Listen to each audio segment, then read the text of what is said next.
everyone, welcome back to my channel. My name is Elizabeth and I will be reviewing The Bachelor episode 6. There's a lot of hubbub with The Bachelor. As many of you know, it's been in the news. Chris Harrison, who's the host of The Bachelor, is stepping down for a little bit amid some controversial statements that he made. I think last week I believe last week. So apparently Chris had this really cringy interview with Rachel. And Rachel is I can't remember her last name right now, but Rachel is the first Black Bachelorette, right? So she's on ET and they're having this interview over Rachel, the current contestant's Instagram photos. And Chris is trying to defend the photos by basically saying, I know it's wrong, but these were from 2018 and it's only wrong. People are only saying it's wrong because it's 2021 and it's this whole cancel culture thing. And it's like, and even in the interview, Rachel was trying to explain to him, Chris, it's never been right. Like a plantation themed party? No, no, that's never right. There's never an occasion in which that's a good thing. That's never appropriate. It's never appropriate. And he kind of, instead of just listening to her, he was like, yeah, I get you, but we're talking about 2018 versus 2021 and it's cancel culture. And it's like, oh, you are missing the point, baby. You're missing the point. And it's weird because Chris should know better. He should know better. He should know better. There's so many examples of, people doing blackface when they were in college or all these racist themed college parties. Every year there's some sort of story about it. And every time we're like, that was wrong. People shouldn't do that. Why are people still holding racist themed parties at fraternities and things like that and sororities? Why are people doing that? So it's just weird that he didn't realize what he was doing. It's like he put his foot in his mouth, and really to a Black woman. It was weird. It was like, you do realize that you're talking to Rachel, the first Black Bachelorette, and a Black woman. And she's telling you, Chris, there's no time in which that would be appropriate. And you still don't even listen to her. Listen to Black women. That was dumb. He could have really saved himself a lot by just listening. So it was a really cringe-worthy interview. And now Chris is stepping down. And I think that honestly, okay, sure. Yeah. Step down for a little bit. Like, he's going to come back to host the show. He's been hosting the show for 20 something seasons, 25 seasons. And then I also thought when I read that he was stepping down, I thought, well, I almost feel like he's sort of stepping down anyway. I feel like that was sort of I feel like he was gearing to step down anyway, eventually. Like, I feel like if this wouldn't have happened, he still would have been on track for stepping down. It seemed like these last few seasons, we've had a lot of former bachelorettes and bachelors come and host different portions of the show. And Ben, I feel like, is one of the bachelors, is one of the guys being groomed to kind of take over Chris's spot, is what it feels like. So I feel like, yeah, he's stepping down, but I also feel like, you know, this was sort of a transition for him anyway. Like, he was going to end up doing that anyway. It's been 25 years. So getting like a fresh face in to be the new narrator, the new host, I think is something they were already planning on doing anyway, ABC, for the show. So, and as far as Rachel is concerned with those photos, and I think there was something about her parents or the way her parents voted or something like that. And, honestly, it doesn't matter how you vote. You can still be racist. So that doesn't matter. But yeah, it's a little cringy. It's a little cringy knowing she has that past and she's on a show with the first Black Bachelor and she's like one of the front runners. like I feel like she's gonna be picked, right? So it's all kind of uncomfortable and yeah, and cringy. But Chris, boy, that was stupid. That was stupid. And then I saw him say, well, I just wanted to step in and like stand up for her before she had a chance to. She's a grown woman. She could have spoke for herself and she did. And I mean, I know people release all sorts of apologies, but her apology was decent. I liked her apology. But I mean, still, it is still something she did. And it is a little cringy knowing that she's a front runner for the first Black Bachelor. And she, only a few years ago attended a plantation themed party at her college for her sorority. Like, that's just messed up. The whole thing is messed up. But Chris is not gonna be gone for forever. Like, he's gonna come back. It happens with all these shows. And this whole cancel culture thing, like, no one truly gets canceled for real. They just get cancel culture just seems like a slap on the wrist of, hey, you shouldn't have said that, or hey, think about what you say before you fucking say it. Excuse my language. But no one, like, I don't know. I can't really think of anyone who hasn't been able to come back from being canceled or something. Like, if you do something wrong, you got to pay for it. Take accountability. If you said some anti-Semitic weirdo stuff a few years ago, you don't have to apologize. Whatever you do in the dark, it'll come out to light. So like, my thing is, like, if you're gonna come on a show, right? If you're gonna come on a show, if you're gonna be in a movie, you're gonna be doing all this stuff, clean your social media. There are whole companies dedicated to wiping your social media clean. I don't understand that. And this is 2018. This is from only a few years ago. It wasn't even that, you know what I mean? When was this show was filmed in what, 2020? And 2018, that was only 2 years before it was filmed. Like, you could have deleted that, girl. Or I don't know. But all that to say, I really don't think Chris is just going to leave the show permanently. But also this whole stepping down thing, I think it sort of kills two birds with one stone. It makes it seem like the show is really taking what he said seriously, but also it sort of plays into the transition that was, I think, already happening with him stepping down from the show anyway, or, not being there full time. That's my thought on that. Chris, you should have knew better. All right, so let's get into the show. Begin where we left off with MJ and Jessica in this 2-on-1 date with Matt to fight to the death. No, but they're still sitting across from each other. And Matt comes in and talks to Jasenia first. And Jasenia sits down with him and she's basically like, yeah, I said what I said. Like, MJ was a part of the bullying.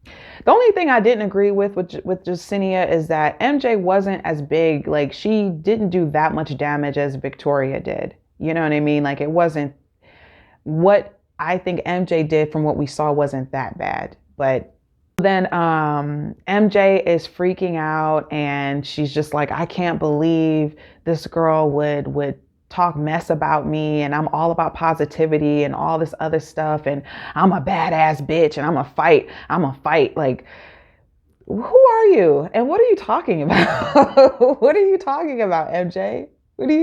I mean, again, she wasn't as bad as Victoria was, but she definitely, was one of the outspoken ones and definitely had some opinions about Sarah. Okay. And she made that known. And, I think she egged it on a little bit. It's not like Jasenia is making anything up. And I feel like MJ's doing all of this because she feels like she's caught, but her whole weak bitch energy and I'm not a weak bitch and I'm a bad bitch and all this other stuff is just like, okay, MJ. So, and with that, MJ's gone, and he basically, picks Jasenia, and it seems like it's a zero tolerance a zero tolerance on the bullying, which I like. You know, that's how it should be. So bye, MJ. So all of this has taken place before the rose ceremony, right? And so there's still cocktails for the girls to have with Matt so that they can get their one-on-one time with him. But Chris comes in and tells the girls that there are no cocktails. It's going to go straight to the rose ceremony because Matt knows who he wants to choose. Boy, and Ryan is freaking out. Ryan is one of the new girls, and she's the dancer. She is freaking out. I feel bad for her. Like, she was taking this whole experience very seriously, and she's like crying because she thinks that, oh no, like I'm not gonna have a chance to talk to Matt, and I'm still new and I haven't been here as long as the other girls, and like he just can't talk to me. He doesn't get a chance to talk to me. Like, she's crying. Turns out Ryan was right. She didn't get picked. Poor girl. I mean, she was like shaking, you know, and she's beautiful. I'm like, girl, is this a show? You'll find somebody else. Ryan, you'll be fine. He actually does end up sending Ryan home, and Brittany, one of the new girls, the girl that was accused of being like a slut last episode, and he sends Maggie home. Oh, Maggie. We get to the next day, and the girls are back at the house, kind of waiting on the date cards from Matt. And Serena C makes a good point. At this point, with such little women, you know, such a little amount of women left, if you're not getting a one-on-one, it's almost like, yeah, he doesn't want to get to know you any better. Or I would feel that way. I would, if we haven't been on a group date at this point, you're not trying to explore anything with me. But I mean, I understand that there's only so many one-on-one dates to be had, but yeah, I would feel a certain way. So Serena makes a good point about that. But I think she was doing a little too much, though. As the date cards are being announced, Serena C is really upset because she doesn't get a one-on-one. And she's mad at Katie because she thinks that Katie is the one who started all the drama. And if she didn't tell Matt about the bullying in the house, everyone would have gotten more time, or the rose ceremony wouldn't have been cut from last week, or whatever she's complaining about. And it honestly doesn't make any sense. I don't know why you're mad at Katie. Why Katie? There's like other girls there. And I don't know. She's like coming for Katie. And so then after the date cards are announced, she doubles down. She doubles down and goes to find Katie to have some sort of sit down with her. And and she does, and she again, she has no real argument. She's talking to Katie and accusing Katie of being here for other reasons other than like wanting to meet Matt. And Katie's defending herself. Like, what are you talking about? You know, I told him about the bullying because I don't like bullying. And if you have a problem with what I did, go to Matt, which she won't. But it's like, girl. And we saw Katie, I feel like we saw Katie lose it a little bit. She got kind of loud with Serena. She kind of lost it a little bit. And I felt bad for Katie because I feel like they're really trying her patience at this point. Like, Katie doesn't seem like she's having a good time on this show at all. You know, I guess all the girls were talking a lot of shit about her coming in with that dildo, and it was like a big thing. And, you know, yeah, I thought that coming in with the dildo was a little corny, and that was definitely a shtick, but like a lot of other girls did the same thing, you know? And I think Serena, you're not going to win the show, and you know that. You know that. So why are you going in on Katie? It's so stupid. I'm not going to sit here and let happen in this house. I'm not going to sit here and let mean girls be mean girls in this house. So guess what? I told him, yeah, there's some going on in this house. Not my story to tell. Another thing, the girls look so cozy on those big sectionals. Oh my gosh. If I had a place big enough, I would so get one of those sectionals. And it was velvet. I think it was velvet. Oh, that was nice. I don't know if you guys can hear that, but there is so much snow on the ground right now. And there's someone outside of my apartment trying to clear it. So if it sounds like a lawnmower in the background, I'm so sorry. I'm so sorry. But this is, it is what it is. Hopefully that's not too distracting to you. All right. And so then we get this whole thing with Heather, and Heather is a contestant from The Bachelor. And so she's friends with Hannah, who was also a contestant on that Bachelor before she became the Bachelorette, whole thing. And the whole thing just seems really weird. She shows up to the Bachelor because her friend Hannah told her about Matt, and so she wanted to give it a chance, and it just seems really produced and really silly at this point. And it's just stressing the girls out. It's stressing the girls out. It's stressing me out watching the show. I don't understand why Heather is there.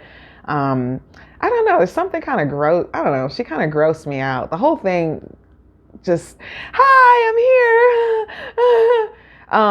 What was funny about it though was that I drove up in that little white van and they acted as if they weren't going to let her on set. And so Chris comes up with the camera crew. Is that you? What are you doing here? Like he doesn't know. And then so she has to fake quarantine for a few days before she gets to see Matt. And we get the one-on-one date with Piper. And honestly, I don't think that they have chemistry. I really don't think that they have very much chemistry. Anyway, so they meet up and they're walking through the woods, the dark woods, and it's all very cute. And then like she turns on some lights and it's this amusement park in the woods, and they go on these carnival rides. I mean, the date itself was cute, but I just don't see it for Piper and him. He seemed like he was kind of tired. Like it seemed like his energy was a little low. This was the first one-on-one date where I was really actually bored. It looked awkward, and it didn't look like they had a lot of chemistry. Was that just me, or what did you guys think? We get the second half of their one-on-one date with Piper and Matt, and boy, people come on the show and share a lot. And, she was talking about wanting to be more vulnerable and learning how to express love in different ways, right? And Matt, I will say, Matt does ask some good questions. He asks, like, what does love look like with your parents? Or how did your parents show love? Which I think is a very important question, just to kind of gauge how someone else is going to treat love, right? Like, or how that person is going to treat love, whatever. Anyway, so he asked her that, and she basically says that her family are not they're not the type of family that's always saying, I love you, I love you, I love you, like saying the words. They do it more by action. And she's like, that's all well and good, but like, I just wish that my mother would call me sometimes and just say, hey, I love you, or you're doing a really good job. And I was like, dang, that sucks, I have heard of other people saying similar things about their family, and yikes, that really it just sucked to really hear that. I'm happy that I'm blessed with a mother who can clearly tell me that she loves me. You know what I mean? Like saying that I'm proud of you or telling me that she loves me is not a problem for her. And boy, I'm blessed for that. After she tells him the thing about her family, they walk in and they see this. And this is a thing that they do every season on The Bachelor or The Bachelorette. At some point, we get introduced to some country band nobody knows. And they have to sit there, they have to stand there on their date and get this anyway, so Piper and Matt walk in and they get this private performance from some band, again, some country band, I don't know. And they're just standing there kind of swaying back and forth and watching this performance. And why is it always country? Why is it always country music? I never get that. It's always some country band nobody knows, or I don't know, playing some song I don't care about and I would never want to listen to again. And they have to sit there and sway to the music. Anyway, so that's what they get. So it's group date time and the girls are bowling with Matt. And the girls look really cute. I like their little outfits before they put the bowling outfits on. I thought they all look cute. But they get split into two teams, and whoever wins, whichever set of girls wins, they get to have this little after party date thing with Matt, and the other girls have to go back home. One half of the girls win, and honestly, it seemed like Matt, it's getting to the point where you can tell that he's not really feeling it for most of the girls left. Like there's like one or two girls that he really likes, and that's it. And so when the girls, when one half of the girls won, it seemed like he was a little disappointed with the group that he got to meet. So anyway, the girls go on the second half of the group day, and surprise, he feels bad, so he invites the other girls that lost to come back. So now it's a big group date. So all the girls are on the group date now. And poor Abigail. I really like Abigail. I don't think she's gonna make it, but I really like her. And it is interesting that, you know, I don't watch the show religiously, but it seems like whoever gets the first impression rose never makes it to the end. Like it just never seems like Abigail was the one who got the first impression rose, and you know, we haven't really seen too much of her and Matt together at all, you know, since that. And so she's, you know, all concerned if Matt still likes her, and you know, Matt reassures her that no, I like you and you're gonna stay here. I like you. I want to get to know you. So that, you know, that's cute. It's the next day, and we get a one-on-one with Matt and Katie. Finally. Before we get the one-on-one with Matt and Katie, another former contestant from the Bachelorette, what's his name? Tyler, visits Matt, and apparently they're best friends. And I'm like, when did they meet? When I thought the whole reason Matt was put on the show was because he wasn't connected to the Bachelor universe at all. Like he wasn't a former contestant. He wasn't on that island show. That's what I thought, but he seems to know a lot of the contestants or former contestants. I don't know, but Tyler is thick. Boy, that's a thick piece of man. That is a thick piece of man. Tyler, you know, I was rooting for Tyler on his season. I thought he was a cutie pie. Tyler looks like one of those Tyler C. He looks like he's from like a different time period. He looks like one of those guys from like the 1940s or like the 1950s or something, with that face. Like, boy, he is thick. Apparently they're best friends, and they're talking about this date that he's going to go on with Rachel, and he seems like he's a little worried about it. And I don't know, Tyler gives him some sort of advice or whatever. I didn't catch that, but what I did catch was that awkward hug between Matt and Tyler. What was that? Matt seemed so excited to see his little best friend, and he ran up and like hugged Tyler, and Tyler had to it was like too much for him, so he had to keep stepping back, and I was like, oh, are you gonna kiss? Anyway, that was interesting. That was a cute little hug. So Matt so they're on their one-on-one date, and he basically tells her, so what we're gonna do is we're gonna prank my friend Tyler, who's here to visit me. We're gonna prank him, and he's gonna get a massage, but we're really gonna be telling the masseuse what to do, and it's gonna be all this weird shit. And I thought, red flag right there. This is our first one-on-one, and there's someone else sort of on the date with us. Like, you know, that's not good. That's not a good sign. But Katie goes along with it, and it looks like they have fun, and it actually was kind of funny. We get to the second half of the date, and it's so pretty. The set is so pretty. It's like pink and like all these flowers and like this pretty table, and it looks so nice. And they sit down to that meal that they never eat, and they're talking, and Matt's face like he's not smiling and he doesn't look interested. Like he just kind of is frowning a little bit. And this part was really awkward. He goes for the rose on the table, right? The date rose. He picks it up and looks at it and goes, "I've had such a great time with you, but unfortunately I can't give you this rose." Matt, like, why would you pick up the rose if you're not gonna give it to her?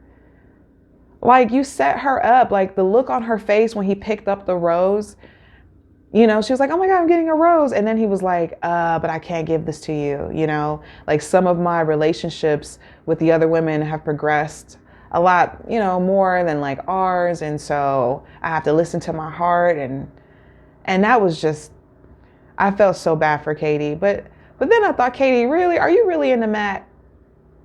I feel like Katie wanted to be into Matt. I don't know. I'm like, you know, I think some of the girls get caught up, or some of the contestants on the show get so caught up with winning. And I don't think that a lot of them really are liking the person or, you know, have feelings for that person. I think they just get caught up in winning. So anyway, he basically is like, you know, "Yeah, you got to go. Can I walk you out?" And that's always awkward. And so he walks her out, and that's it. Bye-bye, Katie. That's the last of Katie. The show is heading to a close, and we get the next rose ceremony, right? Where he's gonna give out the roses to the remaining women. And as the women are waiting, like it's a cocktail party before the rose ceremony, so the women are kind of waiting. Piper's having her little one-on-one with Matt, and they're talking. And then Heather comes through in a really pretty dress. This white, it looked like a wedding dress, and it was like beaded all the way down. It was actually cute and it fit her well, but she waltzes in past the other girls and interrupts Piper. And when Matt sees Heather, he just starts laughing like, "Oh, ha, oh, shit, oh." And it's just, I don't know what that reaction was about, but I like that he did apologize to Piper. Like, he usually doesn't apologize when the dates are interrupted by someone else. And I'm glad he was like, "Piper, I'm so sorry. Give me like 2 minutes." So Heather sits down with Matt and they're talking, and the episode ends. That's the end of the episode. Oh, not before Piper comes out to the other girls and is like, "What the hell?" Anyway, the other girls are wondering what the hell is going on. Who is this person? Why is she here? You know, another rose ceremony interrupted, and they're pissed off, rightfully so. So that's the end of the episode. And honestly, I'm looking forward to hometowns. That's what I look forward to most on this show. Like, I love the first episode when you get to meet all the women, and then the second best episode is when they meet the parents. Anyway, so yeah, so that's where we leave off. But I'm excited to see how the parents are gonna go. But now that we know that Rachel's basically the front runner and is probably gonna win the show, it's kind of like, it kind of takes the excitement out of watching the show. That's it. I'm looking forward to the next episode. Let me know what you guys think in the comments below. Let me know what you guys think. Are you watching the show? Is it getting on your nerves yet? Who do you think are the front runners? Anyway, like this video, subscribe to the channel, comment below, and yeah, I'll see you next time for some more Bachelor.